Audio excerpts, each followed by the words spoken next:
Boom. Yo, Joe Berg, everybody. This is episode Berg. 363 of G.I. Joe Berg. We are talking cartoons. Once again, it's been so long. Oh But my goodness. in these troubled political and fiscal times, what better opportunity than to talk about Cobra's candidate and Money to Burn? Can't believe it. Sublime. Can't believe The writers on G.I. This is- Joe knew exactly what was going to be going down in the year 2025. But What is it about animation series writers and predicting the future? who are we? My name is Steve. I'm Paul, and Oh. this animal over there is. It's Rob. Rob's here. I'm also here. Hello. Welcome There to are, of course, some Cartoon new classified series reveals, courtesy of, what was it, G.I. Joe Day or G.I. Joe Week? I don't know. Any opportunity to talk about G.I. Joe, right? But Heck yeah. we wouldn't be a G.I. Joe Berg podcast or G.I. Joe podcast if we didn't do our duty, our sworn duty, and talk about pictures of toys that Hasbro has shown. Pictures of toys. Pictures of toys. I should have done that to the tune of The Cure's Pictures of You. Oh, missed Toys, opportunity. toys, Oh. toys. Na, na, na, na, 2 na. seconds later. Toys. Toys. Okay, so pictures of toys. Which is the first one? Let me pick a cool one. Okay, let me get this one off the bat quickly because I don't want to linger on this one for too long.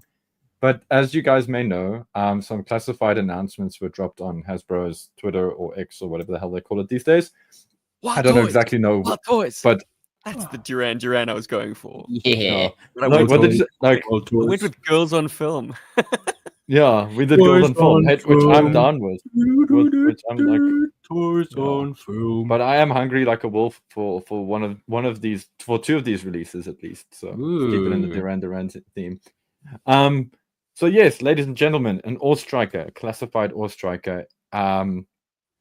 Yeah, it's an Ore Striker, but it's not really an Ore Striker. Steve, would you say this is an Ore Striker? Like, does this feel Ore Striker enough to you?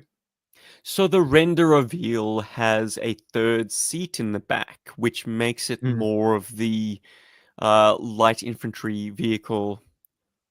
It was a buggy that was like, I think, tested in the 1980s. Didn't get pulled into service because I think they had a tendency of flipping, if I'm remembering correctly.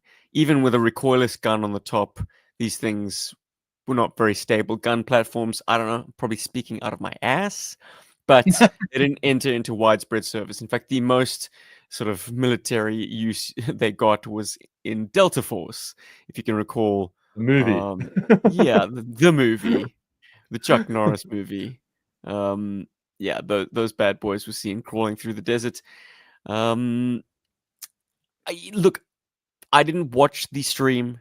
I'm not keeping up with classifieds, but I have heard the chatter that it is modular in that you can remove the third seat, the gunner seat, to make it more, I suppose, retro accurate. Have you heard any chatter like that, Paul? Oof. I haven't actually. My thinking, like, I to be honest, and this is like why I don't want to linger on this guy too much, is I'm not that excited about this because for me it doesn't feel All Striker enough. It's I'm not in awe of the All Striker. Somebody had to, and it was me. I chose myself to be that guy. It's for me, it just looks like a military dune buggy kind of vibe, and that's why I haven't really put too much of an ear to the ground. But I also haven't noticed people really complaining. What I will say about this that is very, very cool for me, if I had to get this figure or if I saw this toy, and the thing that would probably pull me into buying one, is I love all the stuff that it actually comes with. So you got Crankcase over there, and he comes with the Cup of Joe. He's got all of these cool attachments and whatever's for him, like the different helmets. He's got goggles. He's got face gaiters. Then you got all these like ammo boxes, the fuel can or the jerry can, and the toolkit. Like, that stuff's really exciting to me because I enjoy that from the diorama aspect and from a play motion aspect. And then I'm reminded that it is a 6-inch figure, which is not our first port of call, but a lot of people love that about it. It also looks like it has a working winch, which I think is a fun little addition to it. I just feel like of all the classified stuff that's come out for GI Joe vehicle wise, this one feels the least GI Joe to me. And Wow, that's wild. I don't know. It looks like an ore striker to me. It looks close enough to an ore striker, but yeah, I'm just glad that the classified line keeps getting vehicles. Although I'm pretty sure I've seen like a third party guy made an ore Oh. striker for Mhm. classified. Who's gonna do it? and- Who's doing it? Is it me or is it you, Paul? Ooh, No, guys you ready go, to Steve. go? You go. You Uh, go. I don't Gridiron have a picture, Studios, sadly. my friends. Gridiron Yes. Studios. oh, There we go. They come to everyone's rescue with this thing. That looks more Ore Striker to me. Like, yeah. Now that you put that up on screen for us to see, yeah, this feels more ore strikery. Now I understand Yeah. what you're trying to say. Actually, yeah. It also looks like a hella fun toy as well. It also heck is yeah. $200, so Ain't Gridiron So fuck your Studios wallet. definitely offering a premium. Oh, do you know what the Hasbro release will retail at? Presumably Probably less than $50. $200. Yeah, I mean, what the 50. Vamp is. I think no, I lie. It'll probably be about $70 because I think the Vamp comes in at $90, if I'm not mistaken.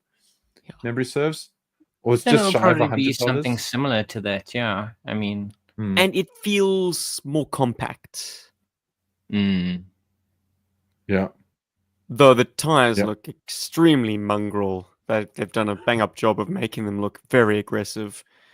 The front end is a fair bit more swoopy and tapered than an Ore Striker. Mm. Like an Ore Striker is quite a boxy, like tall buggy. It's Mm. surprisingly tall given its short wheelbase and well, then I say the dimensions. official Hasbro one gives that feeling more. It does have more height to it. Well, let's flick back to old Hasbro and just see the diffs. So it is tall and Yeah. it's quite foreshortened. We need to see more images of it. Like we need to see like what Gridiron has offered right off the bat is a full photo shoot. So it's unfair to draw this comparison because Hasbro's just giving us a digital render. I guess they were just a little bit later out of the gate. Gridiron Yeah. Studios is about to eat their lunch with a Yeah. tasty offering. Which is a pity because the second rat should get the cheese when it comes to stuff like this. Ooh. Well, but yeah, and look, I was listening to Bobby Vala's YouTube channel, the Valaverse channel, and Mm. when he was with Hasbro and they were talking about third-party guys, particularly on Transformers, but one guy took a very passive stance on it, that when a third party does infringe on your IP, if you're doing your job, they should be out of a job. So if there wasn't an appetite for a different flavor of All Striker style buggy, then Gridiron wouldn't sell a single unit. Yeah. But there is this appetite, and they've leaned into that. And so, yep, they are eating Hasbro's lunch.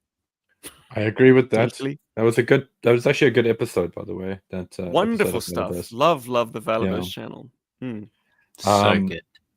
Cool. Then I'm going from in order of excitement to excitement most level. So we excited start with to the All least Striker. excited.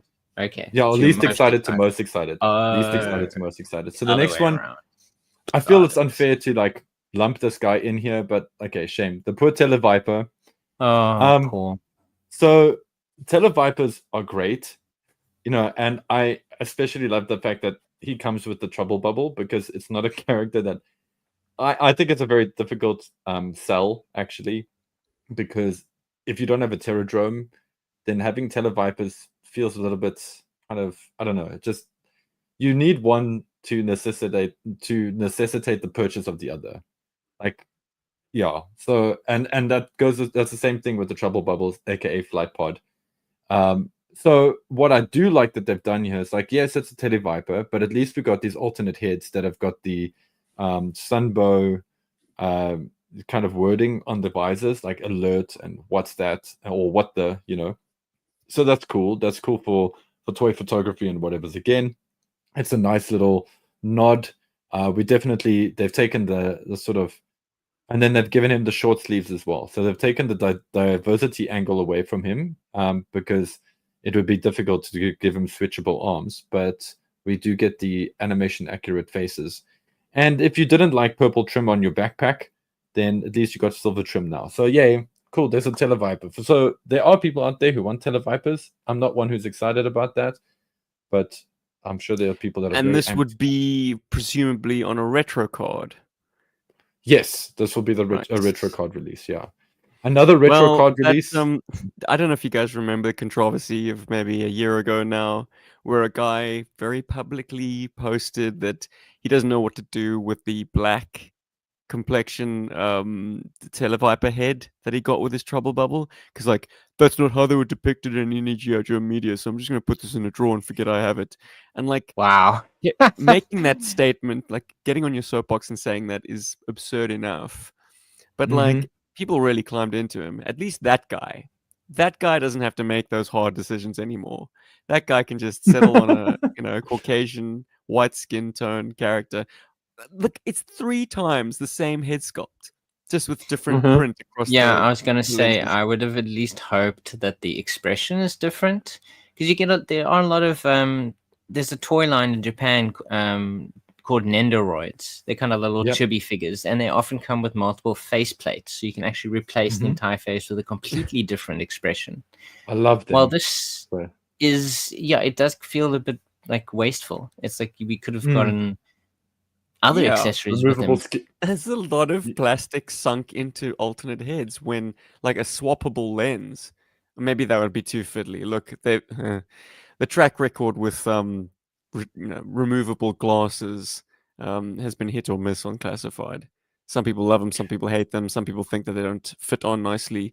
Who's to say they'd get it right with a swappable kind of Televiper lens? But still, it does seem absurd. 3 of your accessories essentially are heads. And it's the same heads with different print. Yeah, I think it would. Yeah, I agree. I think it would have been nice if it was just like a skull, a piece of the front of the skull, like in the cranium. There, you could just like remove, like just switch that part out. This is a question for the comments section. Classified collectors, what do you do with all your spare body parts? Pop them in a drawer, I guess. Yeah. I guess. Yeah, you pick your favorite one, and then the other ones stay in the packaging or in your collector's case or in your box. You know, generally been my experience. Until I don't know, unless somebody can find a great use for a Televiper head. But anyway, I think Televiper is getting way too much spotlight here. This guy, good old Flint, is finally getting a retro card release, and I had no problems with the initial Flint release, but I can definitely appreciate. I wouldn't say no problems. Put these 2 side by side. Which do you pick all day? Yeah, this one. But what I'm trying to get at is that the original one didn't like offend me, as to the point that I actually bought the original one and was quite happy with the figure when I got it. But I do feel the guns and stuff are a little bit like cartoony, but this is perfect. Like this is super rad. I feel like the face sculpt has been tweaked a little bit as well, which looks better. And with the Televiper, with the Televiper having 2 additional heads, I do love that Flint has got additional hands. I think that's where the plastic budget in these should go more than additional heads. Yeah, so I suppose for more posing and stuff, it is kind of cool to have different hands. I mean, because he comes with essentially his classic, loadout. And I suppose what would you give him extra than just a couple of extra hands, which would be more useful, especially because obviously people aren't playing with these toys a lot of the time. They're essentially posing them for photos. And I think it is a good addition for those people that love doing that. Exactly. And lovingly upscaled backpack. I'm holding the classic backpack in my hands right now. Whoa. And yep, it would appear the dynamite sticks are. It's now been definitively set that they are these like pipe bombs. Nice one. Thanks for picking them out in red, Hasbro. Appreciate that. Beautiful. Yeah, this is a win. I mean, I suppose. I mean, it's essentially a re-release. Is that what you're telling me, Paul? But with small changes to make it more retro. The color scheme, the paint job on him, the updated, the space sculpt I feel is updated. I don't have mine to hand right now, but but when I looked online, it did feel like it was. And then yeah, we're getting his classic weapons. So it's the Nice. what is that? It's a looks like Shotgun? yeah. Well, it's a shotgun, but for the life of me, can't think of the name of it now. It's an Pump action. Anyway, it doesn't matter. It's a pump action shotgun, and you got all the Flint things there. I think he's going to be a hit. Yeah, this is a goodie. I mean, like I think Televarp is kind of cool. It's nice to have that in your classified line, but yeah, like a definitive classified Flint is fantastic. And this Good kind of job, came out dude. of nowhere. Yeah, the initial classified Flint was like all armored up. He was looking a lot more Colonial Marines. He had the matrix of leadership on his shoulder. He had shin armor. He had knee armor. He had like different kind of Well, they were padding leaning and into ribbing what on his pants. classified was at the time. Yeah, but You can't what I was fault going them to say for is that. the differences are profound. And Yeah.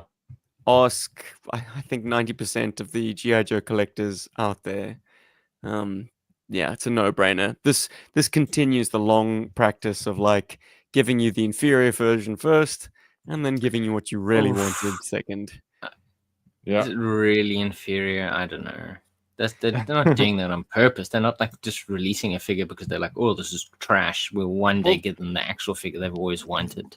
They I go think off they were piste. proud of them at the time.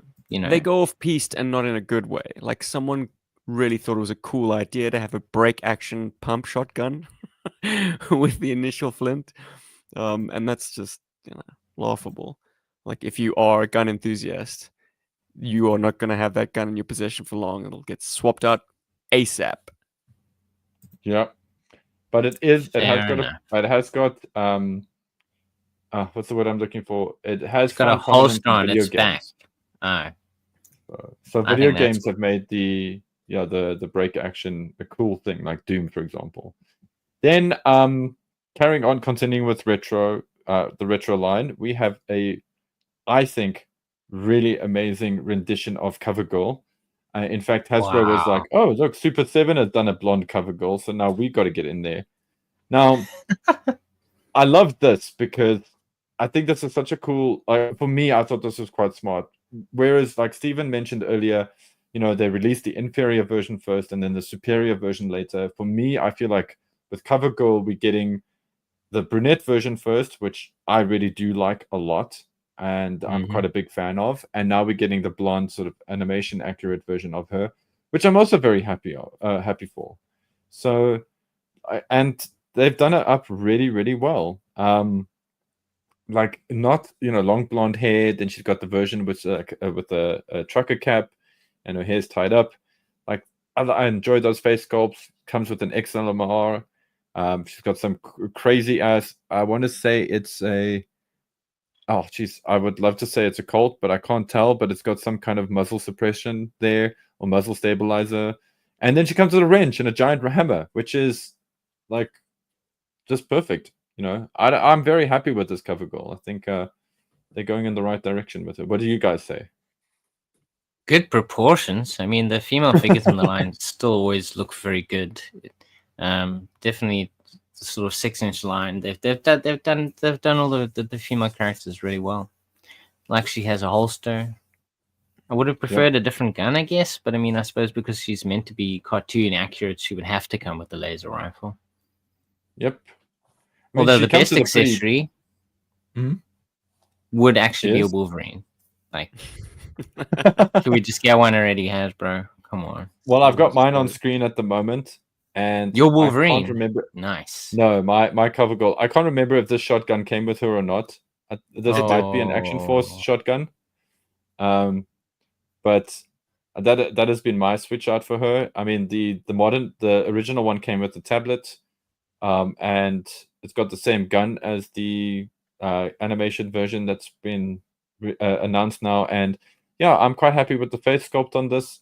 I'm not super happy with the paint app on my sample, but yeah, I really love this CoverGirl. She's got a lot going for her, and so the new one is exciting for me. Like, I feel like that's a good reason to own two of the same character. It's when they give you different decos like that. It's not just like you bought the shit one, now we'll reward you with the cool one.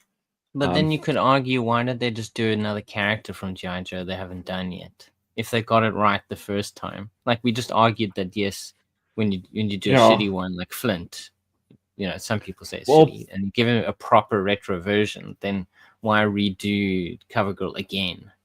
I think it's because a lot of people complained. Really? I think a lot of people complained about. Yeah, I think I'm one of the outliers with CoverGirl. With classified CoverGirl, because I don't think a lot of people like this figure. At least that's been my understanding of the internet right now. Anyway, that is some crazy understanding there. The digital render for both of the versions of CoverGirl were gorgeous. The translation to plastic is not always a smooth one. A lot of people complained that she doesn't have a great head sculpt in hand, and so people were swapping out with, I think, Black Widow head sculpts, etc. Yeah. So once again, I mean, this picture of Courtney Krieger, both head sculpts, gorgeous. Like, you have to wait and see though. Modal quality is good. But exactly, it's still just a pretty picture. Let's see if the three-dimensional object can capture that. Paul, what's next on the hit list? We're counting down, counting up. We're counting up. Paul's absolute favorite. Second favorite of this is actually something I may consider getting, but I need more pictures. And I'm talking about the snake armor. There is a classified snake armor coming, and absolutely wild. Like, when I saw this, I was like, what even is classified doing? This is so cool. It is pretty mad. I'm trying to get my head around how the character is going to fit in there, because if I take it at face value, this thing might be quite large. I'm of the opinion that character probably doesn't fit in there. Like, I can't see how you would actually manage to get them inside there. That's yeah. I don't know. Like, unless you kind of squash their legs up into into a little ball inside the chest there, or they're kind of like kneeling inside the chest. Because I mean, this thing has to have good articulation. The arms move, the legs hopefully do move nicely too. So you're not going to be popping the arms or the legs of the actual figure inside into any other part than the chest. What are you thinking? Maybe like a Votome, like that kind of sized thing, where to scale, whether they really do easily fit inside the chest. Yeah, I'm thinking it might be like a Scope Dogs approach, where there's like kind of a seat in there. But I mean, that's going to mean that this thing is big. Then. Yeah, so you're looking at about. It's about 40 centimeters. It would have to be about at least 40 centimeters, I think, for that to work. Just to stop people from screaming at their radios at this point, there is an image of a Dreadnought standing beside the snake armor, and he comes up to just above where the legs are. So presumably, yes, the chest opens up. Yeah, then it is about 12 inches tall then. Sit inside. Crazy. Wow. If that... Okay, so then, it looks like to be about 30 to 35 centimeters, possibly. Yeah, or in that space. 12, 13 inches. Yeah, that's pretty cool. Now, this is my thing. I'm very excited about this because, obviously, I like mechs. I love the idea of having a mech that I can put a G.I. Joe into, and especially like having a classified figure fit into that somehow by some kind of witchcraft or sorcery. But I need to see more angles of this guy. I'm not totally sold on the front angle. Like, I'm excited about it. That's why it's here. That's quite an image. Someone just photoshopped the figure on top of the. No, that can't be real. That has to be someone guessing at the size. I think there was a more official looking one, but this is the one that I found. So this is the one that I'm going to go with. For those of you following along, audio only, it was on a Reddit thread. And they've got Torch, and they've superimposed him over the snake armor, but I don't know. Whose face is that? They've drawn somebody's face over it. Someone's drawn a face over Torch's face. It's just for yucks. But man, that would make this thing very huge.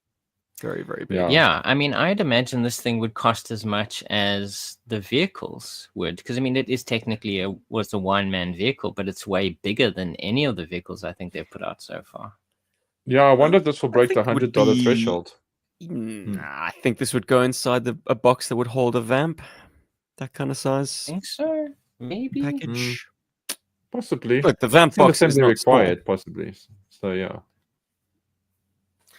But I haven't seen We the really vamp need box to in watch the person. stream next time. But if it was anything like previous Hasbro streams of late, the G.I. Joe team is quite rushed. Like snap, snap. Do, here it is, here it is, here it is. Bop, bop, bop, bop, bop, bop. I'm definitely Bum, going to give bum, that a bum, watch after we sign off. But Yeah, I no think me, Yeah, so I man. actually want to too. check it as well. Kind of not behind the ball. Fast and loose, guys. Fast and loose. That's how we do it. So I'm excited. Limber. So I am excited about the snake armor because it is cool to have a mech, and it surprised me. I didn't think we would get a snake armor Ever. classified. Same. When I saw the image, I was like, what? Really?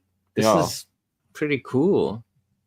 Some serious What of liberties the with the design. classic small box items are we not yet due for? The Buzzball. claws announced. Buzzball? Hmm. It's a bit of a later addition. Yeah, But like I of don't the know. kind of the eggshell white Cobra equipment, Trouble Bubble's done, claw, snake armor. Mm-hmm. That's Um, those are the little ones. I mean, we are getting the Cobra outhouse that I guess is kind of a surveillance port / Cobra bunker. Yeah. but it's a bit chintzy. Makes you wonder if they'll do like an adder or something, or an asp. Polar Battle Bear, maybe? Right. Have they done that? No, they haven't actually. You could do that. I mean, but of course, then it's very specific to a certain environment. Climate. Have Yeah, you, an gents, environment. seen Yeah. the third party? It's not called a Skyhawk, but it is a Skyhawk. Yes, I have actually. It's Yes. gorgeous. It's so Yes, good. that does look amazing. It is pretty rad. Well, I if think that's Hasbro any is asleep at the indication, that wheel might there. be coming next. I think Hasbro looks like, what are the third party guys making? Oh, they're making an All Striker. I guess we should make one too.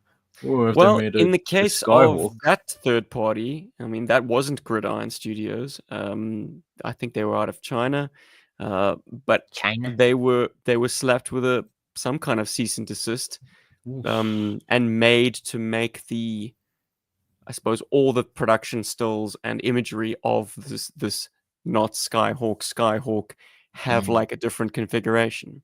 You can swap out those parts and make it look just like a Skyhawk, as internet reviewers have done. But off the production line, it looks like this. Nothing guys. It's official totally not a reflects it looking Skyhawkish. But yeah, once again, if you haven't checked these out, YouTube is your Please friend. do. There are videos aplenty, unboxings. It's quite a lavish affair. I don't imagine it comes cheaply, but yeah, it's a big boy. It's like the size of the Hiss tank, basically. Beautiful. Mm-hmm. What about a shark? They could do a shark or maybe an armadillo.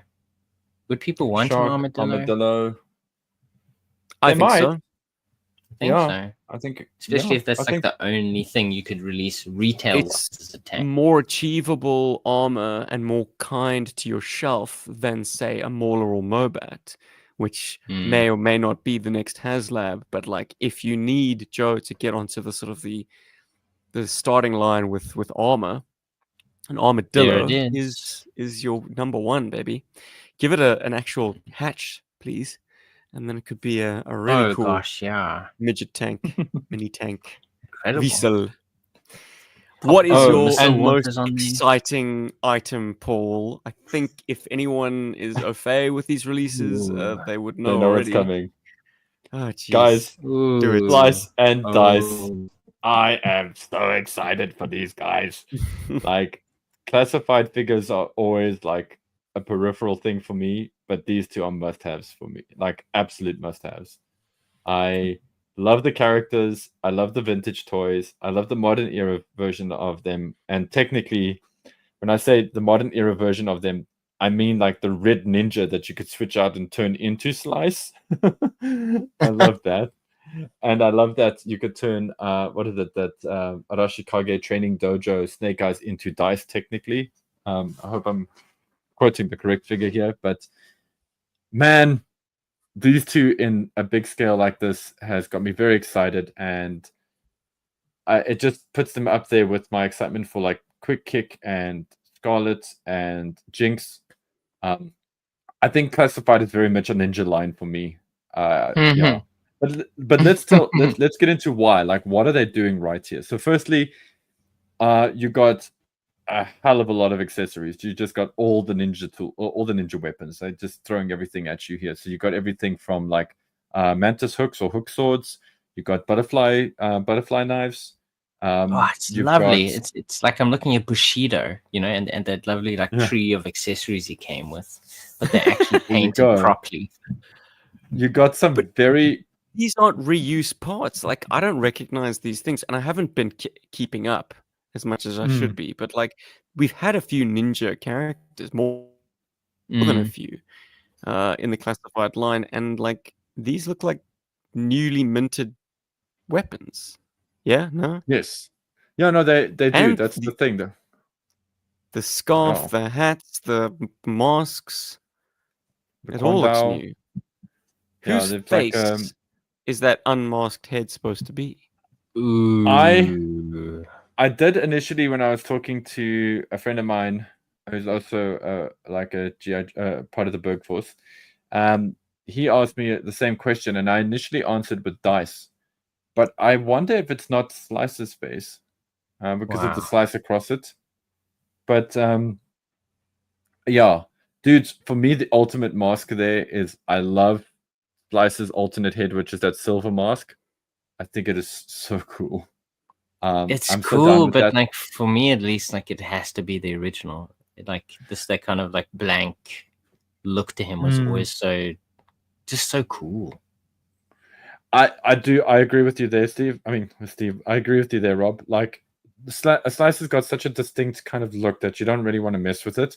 Yeah. But I do love Don't that do silver mask, almost to the point where I'm considering buying 2 sets of these. Because I can imagine in my head what having the benefit of having a Slice with that head on it would look like. And giving him different weaponry. I could create like a cool little ninja squad out of that. And that's a very exciting prospect. I don't know if I will actually buy 2, but I like the idea of buying 2. I also love the straw hat with like sort of half cloak that can go on to the characters.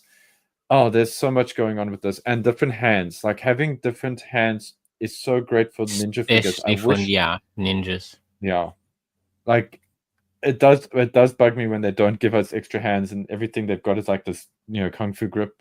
Yeah. So anyway, I'm over the moon for these. I think it's going to be a 2-pack. What do you guys think? Like the way it's presented here. 100% is going to be a 2-pack. I don't think you split these guys up. That's also why they're both on the same pack image. I think that speaks to the fact that it'll be a 2-pack. And then I'm trying to remember the name. There's a type of weapon here which is basically it's like kind of a blade with a handle, but it kind of goes around your hand. So in Kung Fu, we know it as like a sun and moon blade or antlers, deer antlers. Yeah, in it's this like case, a batleth, but not so cool. Yeah. So these are looking quite interesting. Like it's nice to see those in the line. They're hook blades. Yeah. And then you got the 2 hook swords at the bottom. Anyway, check the images. It's going to be amazing. Very excited for this. Love the Ninja Force stuff, especially the bad guys. And now it's got me thinking, like, will we see more? Because we've had Nunchuck already. So I'm kind of like, will they re-release Nunchuck, or do I have to hope that I find a Nunchuck in a bargain bin, and then hope that they release a Dojo, Jabang, and then the rest of the gang? I think it depends on how well this pack does. So Mm. if this pack does well, they might actually kind of like go outwards into the possibly lesser known expanded Ninja Force. But yeah, I'm very excited for classified collectors. These are fantastic. Yeah, get these. Get yourself a snake. Yeah, Snake Eyes go and a Storm crazy, Shadow. guys. and a Scarlet and a Jinx and a Quick Kick, and you can have like a real ninja Rama pajama party. Love it. Yeah. Anyway, that is Paul's Mhm. excitement for the classified stuff. Done for now. Incredible. There we go. Slice and dice. Ooh, Boys. Steven is showing off the originals and best. Speaking of, this They're is the pretty damn another. good figures, man. Damn it. So good. They really are. Slice is a lot simpler in his original Mhm. guys. But have you noticed, Mhm. and it's the first time I've made notice of it myself, but they share a tempo. This kind of like throwing star design appears on Yeah. Slice's left arm and on Dice's right. Yeah, Mhm. it suggests they're part of the same clan. Well, famously, they're not. I Thought think brothers. Dice Ooh. is a Night Creeper who was chucked out of the order, and wasn't Yeah. Slice a disgraced Arashikage? Arashikage. Yeah. Is that right? As Wow. far as I remember as well, yeah. Well, maybe And then you got the now Night they're part Creeper of the leader. same clan, you know? Maybe Mm. that's what's going on there. Night Creeper And then you leader, got the you Night say? Creeper leader. I would love to see one of these guys in classified. I don't think we ever will, or at least not for a while. Yeah, I don't like. I'm glad you like it, but he doesn't feel unique enough. You know, he's just a dude with like a scarf on his head, and he's bare chested. Or over his face. I don't know. I Over think his face. I'm glad that you like him, but at the same time, he never kind of felt like he fitted in with the original Night Creepers. You know, it's just he's a bare-chested version of the Night Creeper. It's like, what's the connection? Oh, they both have pants that have camo on it. So I don't know. I don't think it's a both have distinctive enough pants. look to a character that I think would inspire the classified guys to kind of make him. But who knows? Anything is possible. You know, we got Slice. I would never have said we'd get Slice and Dice as figures in the classified line. Never in my entire life. You know? So, yeah, I actually wasn't expecting that to happen either, especially with how much Ever. how much noise people make and how much they poo-poo. 100%. People seem to really hate the Ninja Force stuff. Ninja you know, they want Force. like Guys, just all I need to classic- remind you of is like Kamakura Yeah. beat them all to the punch. Kamakura By became virtue of the first. fact that Kamakura came before Quick Kick, I think it's not a reach at all that we're getting Slice and Dice. There aren't that many Well. Cobra ninjas. Anywho, Well. boys, Any hooch. should we talk about some cartoons? I had a blast Oh my watching these goodness. two just before the show. How crazy were Cobra's these Candidate, I episodes? think, aired first, if I'm not mistaken. Yes, I think it was episode, or at least according to YouTube, it was episode 20, and then Money to Burn was episode 21. So we'll do Cobra's Candidate first, and it's about a Ooh. mayoral electoral campaign. It's Robert Was a Harper slumlord. Ooh. versus Whittier Greenway. Harper's being attacked by some street toughs. It seems like the Sharks and the Jets don't want him for mayor. Little do we know that those street toughs are actually being backed up by the Dreadnoks. Mm-hmm. So the Dreadnoks want Harper to be, I don't know, pipped at the post, stopped in his tracks. Because every time he holds I suppose, a campaign rally in front of maybe about 20 people, Very the street popular. toughs, the gangsters show up and cause havoc. But there's a twist. Cobra is financing Harper. No. And at the same time, financing these gangs to make him look bad, to draw the G.I. Joes Yes. into this election campaign. So the Mm. Joes are Politics. So protecting weird. Harper, who's being backed by Extensive Enterprises money. i.e. Cobra. Yeah. Cobra They wants tricked them. Harper. Cobra wants him in office as a puppet. There I you mean, go. draw the And what a parallels to the real coincidence. world. I mean, if you choose Yeah. to, we're not If going you to do it want. here. We're not political on Yeah. G.I. Joburg. Not at all. We didn't No. choose these specific episodes because they were political driven episodes I of mean, the bringing it cartoon. bringing it back to home, I mean, the clown show that was our South African State of the Nation address happened this very evening. So a bunch of fat cat Crazy. politicians are now partying it up on our dime. Thanks a lot. Woohoo! Road closures. Don't be Woo. driving to town on Sona night. Don't even Yeah, 'cause try. Don't even. I mean, that's if you can actually get into town because of the potholes. But anyway, let's not like gripe Let's about not stuff. go there. What I really liked about this episode was the setting of it. It was almost completely. It was completely set in this kind of neighborhood in the city, which I really liked. New We kind of York. got to explore an urban setting, because a lot of the other episodes we've kind of looked at are very much just fantasy locations, like, oh, we're in the jungle somewhere, Egypt. we're in at a Yeah. castle in England. It's just very like anywhere in the world you want to be. But I like that we got to explore an urban setting, because I don't think there's many episodes, or at least the ones that I remember watching, that explore urban settings. We also get to go underground in the railway lines. And the cast for this episode is fantastic too. It features Snake Eyes. How wild is that? How rare is that? And he's in It a political features Snake debate. No, Eyes. I'm joking. It features Snake Yeah. Eyes getting his ass kicked twice. There's a moment Fair where the enough. Joes are chasing the street gang, or three members of the street gang. They get up onto the top of a building. The Dreadnoks in ferret ATVs like launch from one rooftop over the street, through the sky, onto the rooftop where the Joes are, Great. to intercept them. And I think it was either Ripper or Buzzer who just kicked Snake Eyes off the roof like an absolute chump. And then later on in the episode, Snake Eyes is trying to escape from them, and Pilar, the featured sort of gang girl, tackles Snake Eyes to the ground, like totally sacks him. Like, dude, Yeah. this girl is half your size, and is demonstrably half his size in a later frame when he's like holding her after an oncoming train narrowly misses them. But like, she totally like takes him down to the dirt. It's funny to see. Well, there's no but I mean, that's the thing. Like, the cartoon guys aren't reading the comic books. They don't know the reverence that the comic book guys have for Snake Eyes. How Larry Hama bigged him up to be like the major domo character guy of G.I. Joe. He's just another one of the dudes in G.I. Joe, another character that they throw up onto the screen because he's the current toys or whatever that's coming out. I think the cartoon has the just on that point, Rob. I think the cartoon has the misfortune of, I actually think they did realize how popular Snake Eyes was because of the toy sales, and I think Hasbro definitely put that in like briefs to the story writers.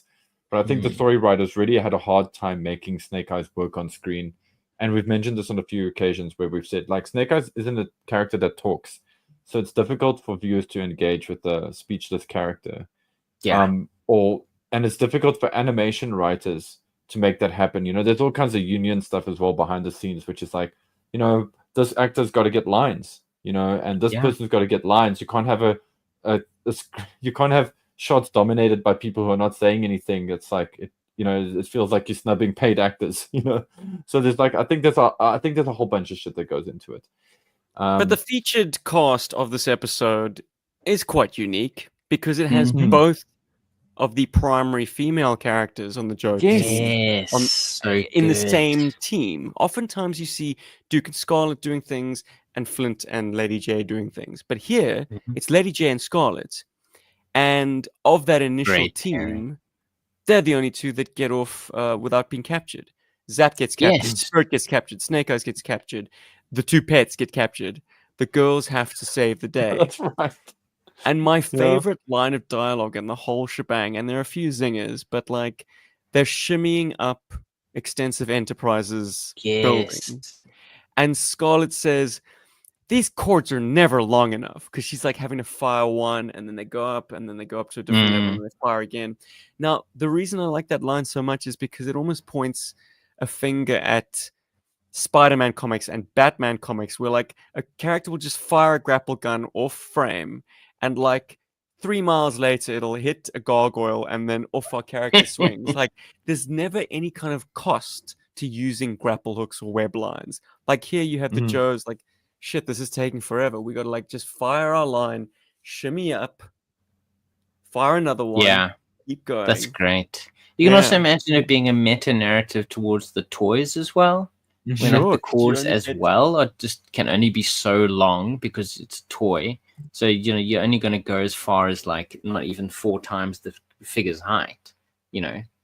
I'm holding in depending my on- hand Alpine's original included cord, and for a Yeah. mountaineer, he's only going up about, I don't know, 10 meters at a time. Yeah. Mhm. It's a That line is then multi-layered comment. that line is then paid off so nicely when Tomex and Samart, fucking hell, they get dressed up in their clown outfits, come vaulting off the top of the building. They like say to Harper, "Excuse us, we just have to take care of something."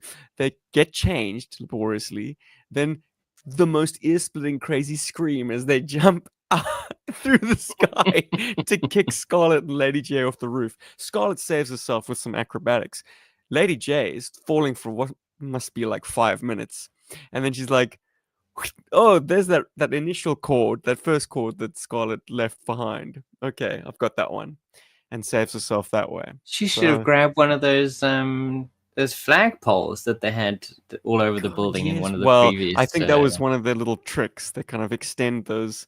Those okay, so poles. not everyone can just use those. Only they can. Well, I Yeah. thought maybe Tomix and Samut would use that trick again because they get kicked off the roof or kicked off the side of the building and they have to fall into the trash. I mean, Mhm. didn't really think that through, boys. This is supposed to be your headquarters. You didn't really cover all the bases there. No, Anyway, at least there's this time. hilarious section where Scarlet and Lady J like vault through someone's window in sort of an apartment or a hotel. He's coming out of the Yes. shower. I'm so And glad they- you're mentioning this. They're like, "We'll pay for the window." Yeah, right. And the dude is just absolutely gobsmacked. He's like, "Wow, Whoa. women! In my room. This never happens." Full service hotel. It's a. I'm glad you brought up that screenshot as well, or that moment, because if you had it as a screenshot and you didn't have any context for this Mhm. episode, but you did have it you did have the episode name, for example, it would make it seem like they busted like a dirty politician or a dirty politician trying to True seduce them. story. I once, when I had the Lady J and Scarlet action figures, and I was feeling a little bit racy, I used them as like a vice squad. They were actually like pretending to be hookers. G.I. Joe Vice. Dude, G.I. Joe After Dark, my friends. I mean, once you have female figures, that avenue is open. It's like, yeah. They can Well, bust I a mean, dude for trying to get his jollies. They've had to go undercover before. Weren't they like cheerleaders in the one comic book? Was it Ladies' cheerleaders? Or what Day. were they? Yeah. Yeah, cheerleaders. What was that David Duchovny show again back in the day? Red Shoe X-Files. Diaries. A bit racy. No, not the X Files. Duh. I mean, No. Red that's Shoe easy. Diaries. Come on, we all Red Shoe survived the Diaries, there we 90s. go. Californication. Oof. No, I mean, yeah. Yeah, Californication actually had plot. That's and pretty storyline racy and- too. What Californication Red Shoe It was Diaries had entertaining. plots. Those are some good stories. Yeah. Bow, chicka, Yeah. wow, wow. When you had your Um, sober moment, huh, Rob? Guys, Anyway. Storm Shadow inexplicably arrives as Cobra's messenger boy with like some orders for the Dreadnoks, and he hands them to Buzzer. Now, Buzzer is a college alum. He was a professor, or I don't know, had a lecturing position. According to When the he got file swept up in- cards. According to the file card, well, the writer on this did not read that file card, or let me explain myself. Because as he gets handed the note, he's like, "Oi, Cobra Commander knows I can't read." Wow. Now, either the writer of the episode didn't know that, or the writer of the episode is like, Buzzer is the smartest Dreadnought. He knows he's the smartest Dreadnought, and he's going to shirk duty by pretending to not be smart. He's gonna be like, Wow. I don't want to read those orders. Of course I can't read. Neither can any of these other idiots. So you're just gonna have to slice it up for us, Storm Shadow. Mm. Yeah. I think it's also just that whole like 80s thing of if you're not reading, people that are criminals can't read and that kind of thing. So it's like, hey kids, remember to go to school. I think it might have also been that kind of motivation. So, Paul, With you the- happy Dreadnought featured episode? How cool is that? You know, okay, It's this pretty episode, commonplace in Sunbow. Come on.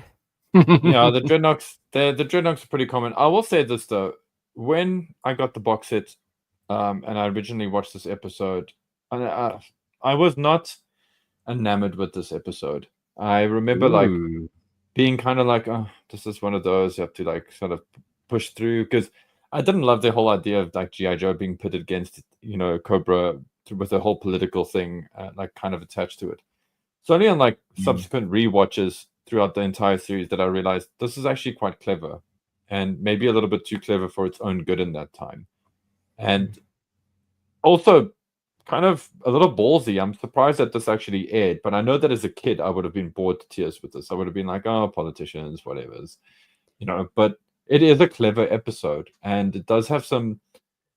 It does give you a very childish insight into the corruption and stuff that happens in political campaigns, and it's worth checking out. And it's worth. I think it was very good of the writing team to try and do something like this to try and get kids to be a bit more wise about the world around them. And now, you're seeing this kind of storytelling in a lot of, thrillers and TV series and whatever's today. So, go G.I. Joe for that, because I don't think any other cartoon at the time really did this. It's only Batman that would kind of touch on this a little bit later, but then, Batman's all about crime city, Gotham is a city of crime. And it's all that. But go G.I. Joe for actually approaching this and kind of trying to find a good angle to try and explain it. I also do love the subtle nods to the Warriors. If you guys have ever watched the Warriors movie, I like how the gangs kind of Does the Warriors movie have a sequence where the camera does like a slow pan past a whole bunch of really white breakdancers, like doing the most like crappy like break and popping and like a moonwalk, No. which ain't no moonwalk. I mean, I don't think the animators were able to accurately portray a moonwalk, but like That's a Scarlett difficult and frame. Lady J want to reach out to the gang. One of the members. So they're like, and do the snake. they go into the hood, yo, and there are people dancing on car roofs like it's freaking Fame in the streets. So there's this dude with ironically, a crop top. Oh, guys, it's just delicious. I love that sequence. I actually laughed out loud, proper. Yeah, there is that. Like, that is not from the Warriors at all, actually, surprisingly. But I do feel like it has got a bit of inspiration from the Warriors, because all the gangs in the Warriors have their like kind of thing. So they're kind of playing it up just like West Side Story then. Yeah, it's very much West Side Story. I mean, this is if West Side Story was a hip hop musical. So yeah, think West Side Story mixed with Hamilton. Nice. And mixed with a little bit of Flashdance, actually. Like, I was gonna go with Fame. Fame's the sequence where the people just spilled onto the streets and dancing on taxis. Flashdance. That I said one. Flashdance, sorry, but I meant Fame. Close Flashdance is a small town girl becomes a big time, dancer. Stripper? No, she gets into that dance school. No, I'm just thinking of that scene where she pulls the bucket onto herself. Ooh. Yes. It doesn't get electrified. Good for her. But yeah, guys, your thoughts on this? Confused with Footloose with Kevin Bacon. Man, oh man. The 80s was a dance-heavy time, my friends. People love dance in the 80s. It's just the music that just made them dance. People couldn't dance in the 80s, so they needed movies like that, man. Like, when I say people couldn't dance, I'm talking about our fair-skinned brethren. I'm sorry, I know it's a profiling thing, but like when you watch like old videos of like white people dancing, you're like, oh my god.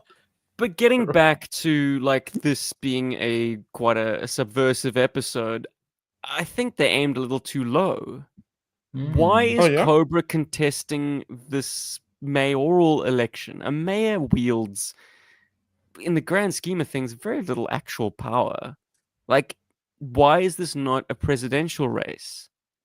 Like, Cobra is all about world domination. They're not interested in just controlling one city, even if it is a major city.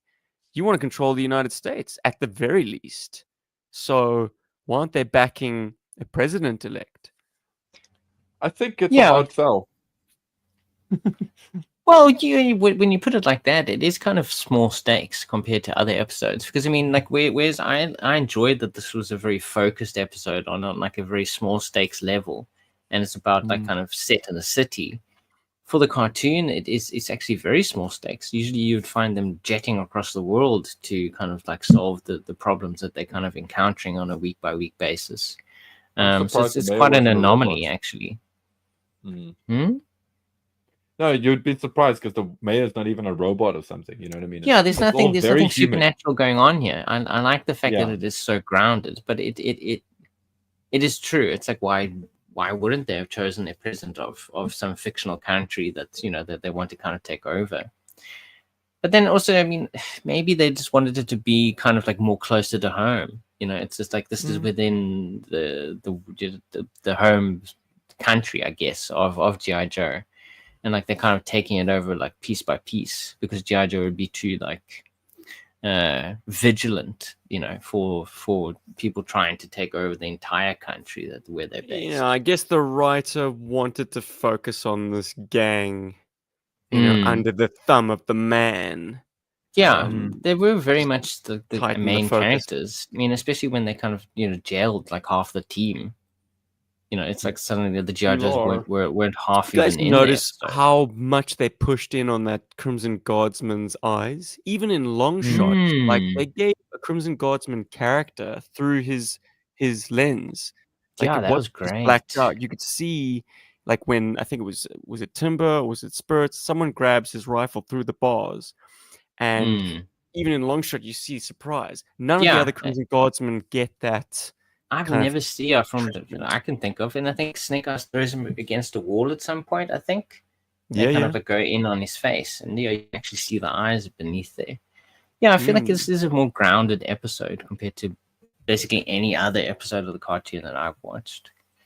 And I kind of appreciate that, kind of like bringing it down, focusing on this little group of characters, and maybe less about the bigger plot and more having it be like a character focused piece almost.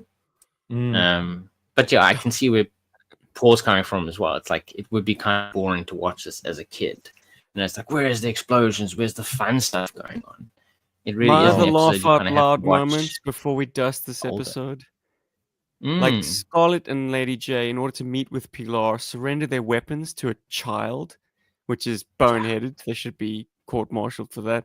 But like they get confronted inside this restaurant or house or whatever. They both jump onto the table, and these three toughs just flip the table, and the girls go sailing out the window. Like funny, man. It's funny. Don't they This have to be episode- saved by the girl as well? I think. Yes, Because she they're turns the other unarmed. cheek. She's like, Well, she's yeah. Pilar's got Scarlet's crossbow, and then she decides to not use it on Scarlet after all.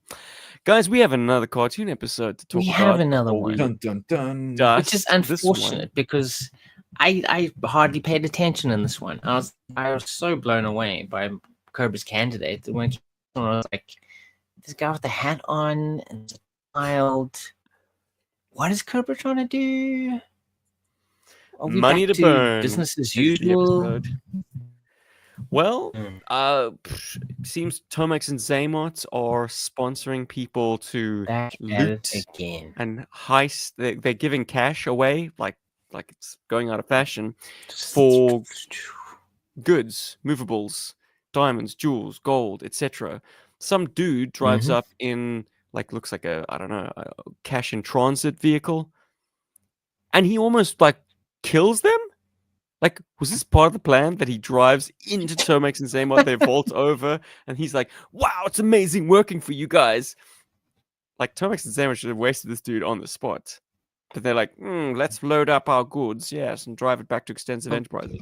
Any chance to do yes, the crystal meth is working. That driver, do you guys not think he looked like Lee Van Cleef? Do you know Lee Van Cleef? Good, the Bad, and the Ugly, the guy who's the bad. Oh, also, Escape from New York. Escape from New York. Yes. Let's say. Kind of thin on top, beard, moustache, combo. I think they were probably trying for that. Well, they cut to him again when all the money is being burnt up, and I think he's at the ATM trying to get his ill-gotten funds, and it turns to dust, and he's like, "Oh!" I think it's the same guy. Well, the animators just used the same model. Yeah, it's funny, it's man. Yeah, this episode. This is also another one of those episodes where I was also like, just like the previous one, I was just like, as a kid, my kid brain was just like, this is a lot of stuff about like grown-up stuff that I don't really want to deal with right now. Like as a Well, kid. we're not Well- kids anymore, and Cobra's master is plan, they've true. found a way to basically spontaneously combust money, currency, Money. greenback, dollar. So they have a Crazy. whole montage of it just burning up out of ATMs, out of people's wallets, out of the money that they've put under their hat. The economy. The economy's tanking, and people like my favorite line from this is the guy briefing the Joes says, "Buying and selling has been replaced by rioting and looting." It's like, yeah, you find a way to incinerate everyone's hard currency. How does anyone exchange, for goods and services? Like nowadays, it's easier because most of us just we don't have physical money anymore. Physical money really isn't a thing, and a lot of places do discourage even the use of physical money anymore. Especially in South Africa. So yeah, a Yes, story like Yankees this would didn't- not be able to be told today. So, but and then and actually nicely put, Steve, because that's the thing. When you view this through the lens of like adulthood, or maybe you're a teen and you watch this episode, it's also very, very clever. Like a lot of the sort of like themes and undertones behind this episode are very clever, and they speak to society, and they speak to how we are motivated and manipulated by money, and how if Take it away, and this is suddenly actually, like everyone goes crazy. and this is one of Cobra's greatest schemes, actually, in the entirety of Sunbow, because it's actually very logical in a lot of what they do. And also, I mean, Christopher Nolan loved this episode too, because he made Dark Knight. He based Dark Knight on Dark it. Knight. To a degree. I mean, you guys get where I'm sure coming from. in the interviews, he was like, "That's my favorite episode of G.I. Like, Joe." that's my favorite episode. He's like, when they When I told me was to do growing Batman, I was like, I want to do that as a Batman movie, but first I got to get his origin story. Well, gotta I get mean, that out of the way. think about Fight Club and the climax being like we've made it a lot more simple than like finding a magical device that can spontaneously combust like currency. Like all our money is just a number saved in a bank's database. Yeah. If you somehow are able to Essentially. fry that database, doesn't it reset us all to zero? Whether Well, you're that's up, the- whether you're down, in debt or in credit, like if everyone gets zeroed, whew, chaos. Well, That's that's the scary thing, man, and that's why this episode is very clever, because it subconsciously, at least I feel, it subconsciously communicates this to you as a child. Like it does it in a way that you as a kid can understand, which is very clever. Like, oh, like what if, like, I mean, I'm sure a lot of kids went to their parents and went like, "Do you think they could remote control explode money?" Like, I wonder if that was a conversation. Dad, we have to buy more G.I. Joes because when the money gets burnt, at least we have the Joes. But Well, our white knight in this episode is none other than Cobra Commander with his Cobra Economic Recovery Plan. Just come Smart in guy. to your local GEP. extensive enterprises bank, or I don't know, headquarters, exchange all your luxury goods, all your valuables for this new Cobra currency. Cobra And coin. the economy saved, which is ultimately worthless. It's just sprayed gold, I believe.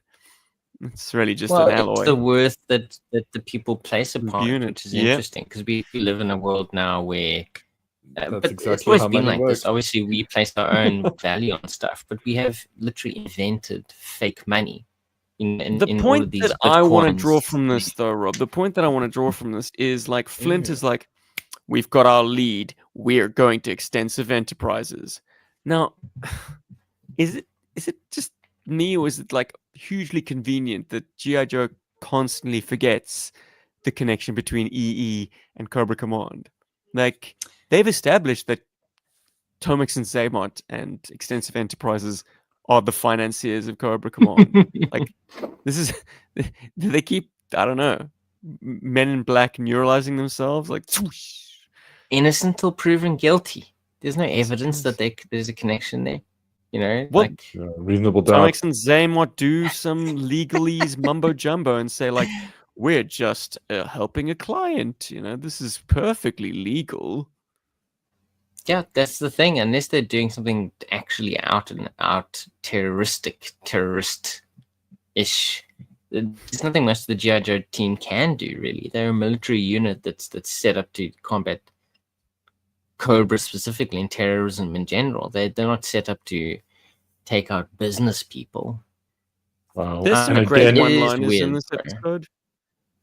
And one of them happens at this very conflict between the twins and the Joes when they kind of march into Tomek and Zaymot's office.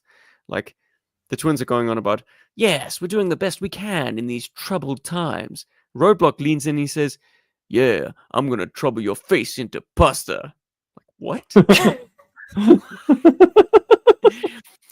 Kind of Just fell a make bit it flat face for into- me.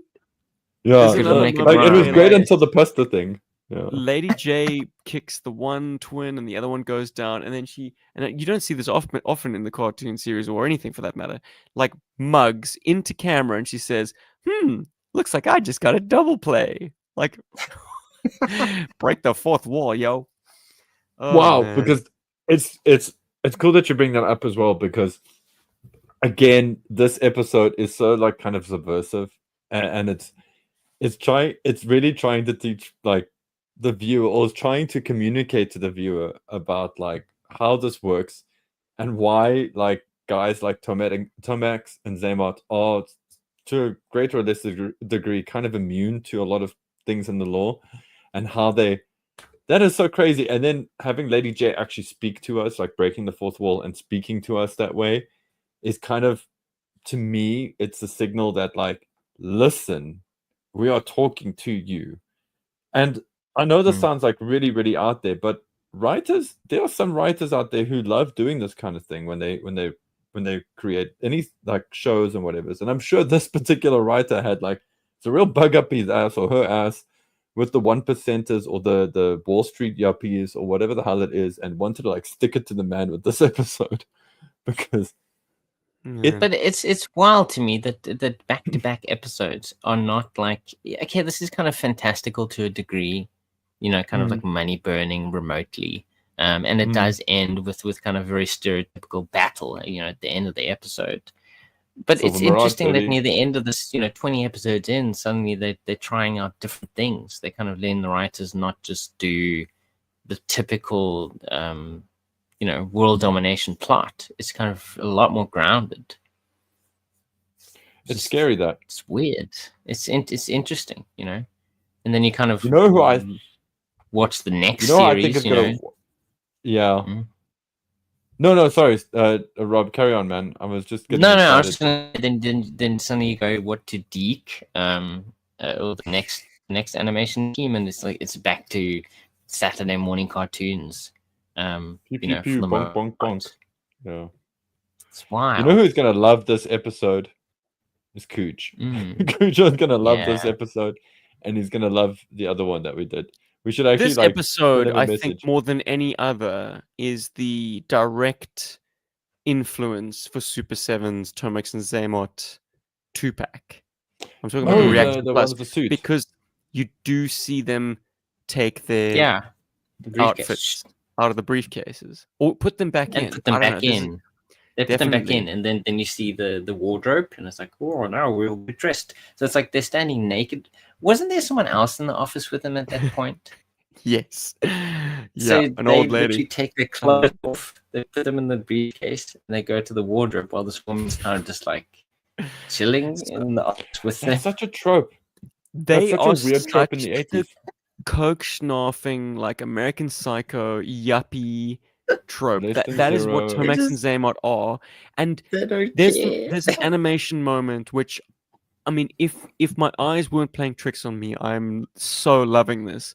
But they're boarding their private jet with one of their investors who they want to fleece for, all of her gold, diamonds, etc., so they can, I don't know, prop her up with the gold Cobra coins. Mhm. And there's a blue shirt at the foot of the steps to the private jet, and he salutes.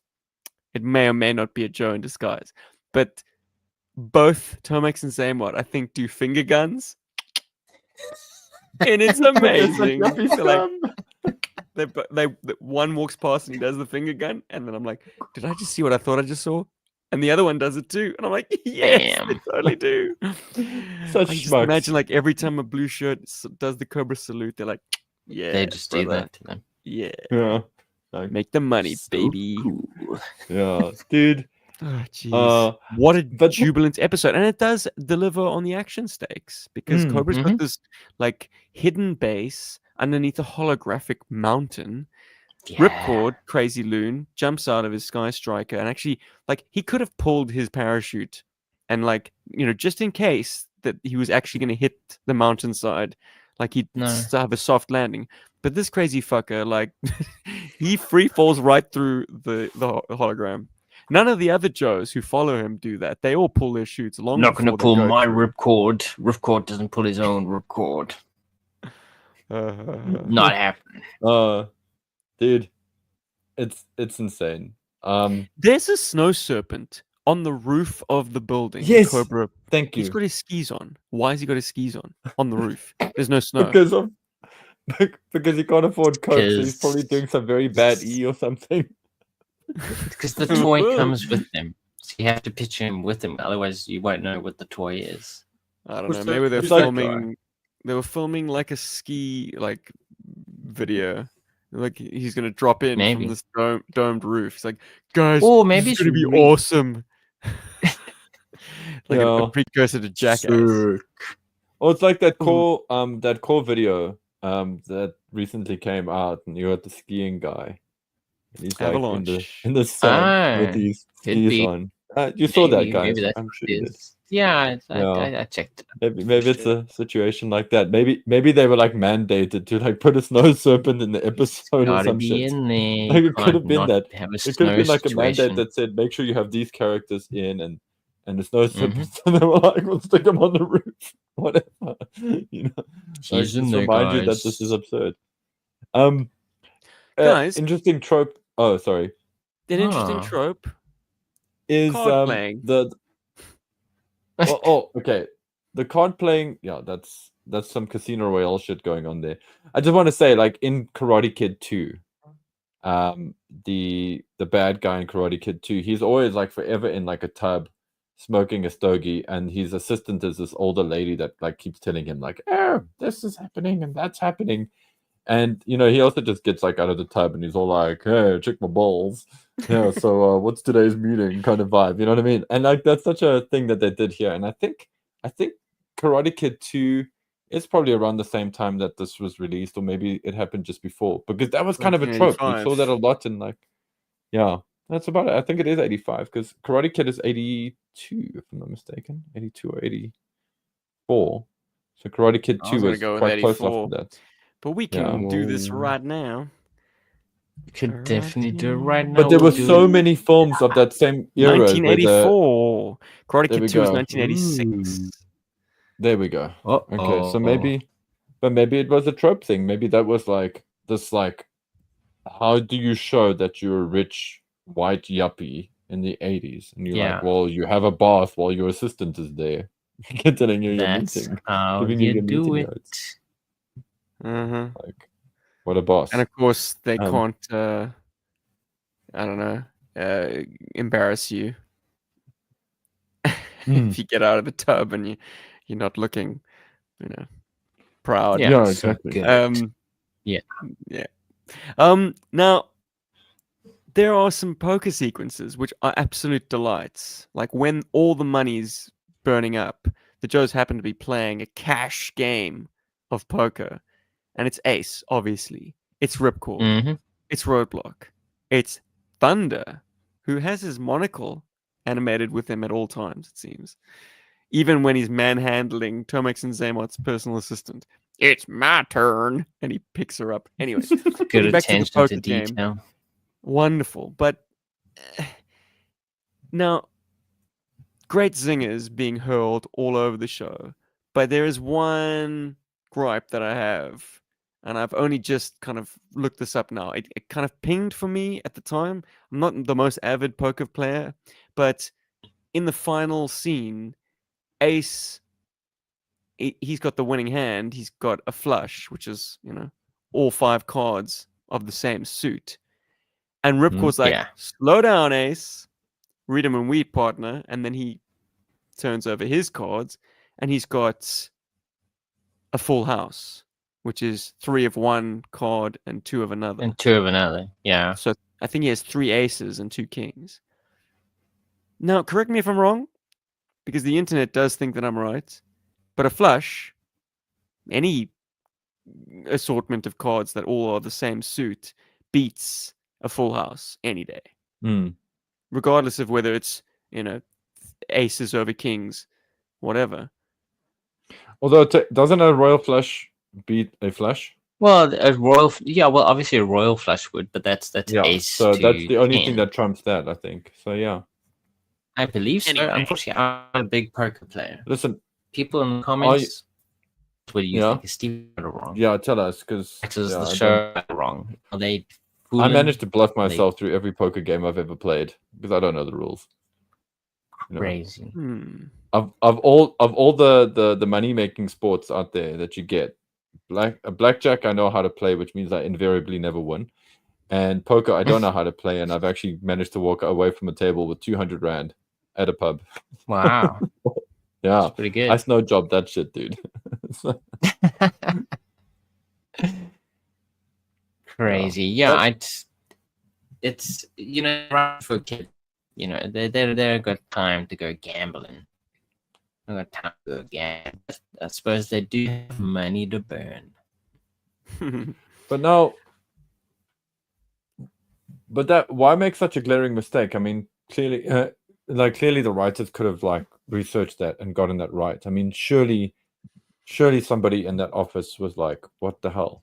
It is this was the winning hand?" not a time when you could just Google it, and perhaps the writer had played a couple of games of poker, wasn't an avid poker fan, and so he just asked, I don't know, a spouse, Yeah, like a friend of his. Like, oh, what are these hands called again?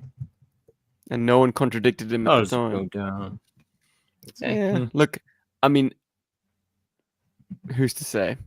If Ripcord had 4 of a kind, that would beat a flush. Any other flush than a royal flush, I believe. Anyway. Maybe just to throw it out there as an idea, or posit it as an idea, maybe it's something in the writing that by design is trying to show you that, if you can convince the other person that you're the winner. Maybe there's that kind of message in there, because that has kind of been an underlying thing here as well, because you're convincing people that a non-currency is a currency, so you're essentially lying to them about the value of something. So maybe it could be the writer. About lies. It could be about. It could be that. I mean, maybe the writer was just having their scene, and this. I'm grateful for any scene that has the Joes in a more relaxed setting, like around a poker table. When it goes back to my favorite moments in Star Trek: The Next Generation, it's any time the characters are working through a heated, dramatic issue, but they're doing it under the guise of a friendly poker game, and it happens a few times in the series, and every time it's so good. That's what I long to see, far more than space battles and epic moments. It's just this core cast of characters who I love so much, sitting around a poker table, and of course there's a subtext of real shit happening, but it's glazed over by this lovely veneer of a game that people are playing. It's strategic, and it's playing the man opposite you, or woman opposite you, or alien opposite you. Lovely stuff, and I'm glad this episode of G.I. Joe Money to Burn gives us that. It also gives us some kick-ass moments, man. Just final battle delivers. I liked that more than Cobra's Candidate. I don't think that should come as a surprise. Crazy. You are It once crazy. It's an again easier gave watch. the girls like primacy. Like Lady J's struggle is front and center in Money to Burn because she's, she's embedded. She's gone in undercover, posing as this wealthy heiress. But yeah, Crazy. good stuff. Good It is tunes. good stuff.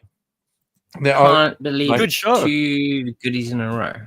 Isn't that wild? and Wow.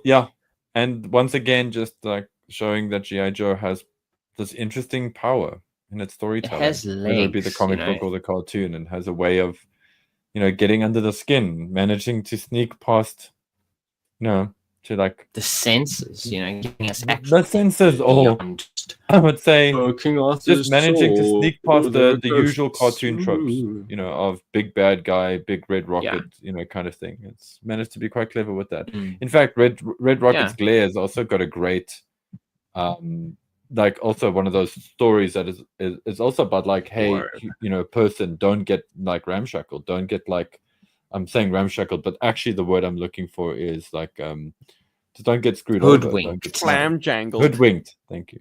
Ramshackled. Yeah. Anyway, guys, yeah, that was awesome. Before you all run out the door, did we get anything new? Whoa, I didn't, but I feel like maybe you did. Did you, Paul?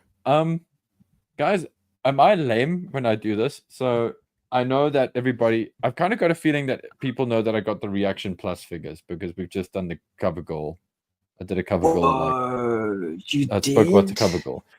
And maybe I'm just lame, okay? But like, I just want to gush about having this, which is the Ghostbusters. Oh my 4-pack. goodness. What is this? Is the Ghostbusters 4-pack. 4-pack. O-ring It is size. Ghostbusters O-ring 4-pack. I can't Yay. believe it. It is so That is great. so cool. It is so great. You've not taken That them out of is. the package. I've taken Winston out. Ooh. I'm saving them. I'm gonna pop them out when I do the video review on them. And actually, but I'm not gonna lie, I'm having serious it trouble for the deciding. camera. Like, I don't like keeping toys in packaging, but this packaging is so Same. great and so so display friendly. It's that I very can display well it like this with the presented. packaging. Yeah, and I can put it with my ghost trap and my PKE meter. I don't know. It's just it's too much fun. It's way too much fun. But I have written a small review on this about some of the things that I really like about this, about just at least messing around with Winston Zeddemore. And I will get into that. You'll find that in a future episode, probably in about 2 weeks' time. Just want to get through my Reaction Plus GI Joes. But yeah, that's the newest thing that I in still my remember life. when they announced them that like it was like O-ring Ghostbusters. That blew my Ghostbusters. mind. Like, you're doing O-ring again? That's so cool. Yeah. Thank you. And they're they did it Ghostbusters? so right. Wow. And they did it so right. It's like Hasbro they can do this, but they can don't if they always want do it. to. I don't know why they don't always do it. I don't know. I've heard some people get annoyed about the Century Ecto prop. one, but whatever. Hmm. The figures are great. Like that scratches that's a huge like tick on my box. I hope that we get Alien and Aliens. If we get the cast of Alien and Aliens, that would be awesome. You know? Well, I'm just. I need a Ripley O-ring figure in my life. I need Ripley O-ring figures in my life. I need a Hicks O-ring figure in my life. Yeah. So hopefully those are around the corner too. Let's see whether it be Super 7 or Hasbro. I hope it happens, but it'll probably be Super 7. I don't imagine Hasbro will touch Aliens.